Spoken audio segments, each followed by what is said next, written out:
uninvited guests. Hundreds of angry protesters tried to storm the inauguration ceremony of the new port project called the Sri Lanka-China Logistics and Development Zone.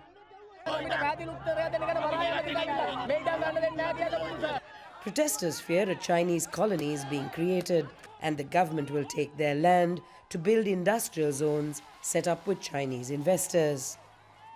Prime Minister RANIL WICKRAMASINGHE says industrial zones are needed to complement the redeveloped port of Hambantota and dismisses fears Sri Lanka will lose control to China. Sri Lankan law will apply to everyone who comes here, whether it is China merchant or someone who disembarks from a ship. The law applies. It is after agreeing on this that we signed the first agreement. There are two more being negotiated. China's ambassador to Colombo said Sri Lanka receives the second highest amount of Chinese loans. We will respect the decision made by Sri Lanka government and Sri Lanka people.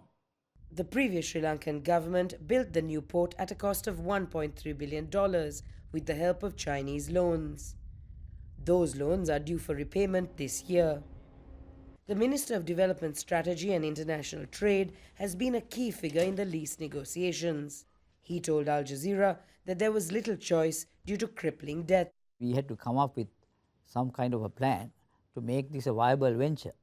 So we couldn't just wait and watch and go down the hill. Sri Lankans everywhere, including demonstrators against the Chinese port project, will be watching to see if the government's debt reduction plan succeeds. Minelle Fernandez, Al Jazeera, Hambantota.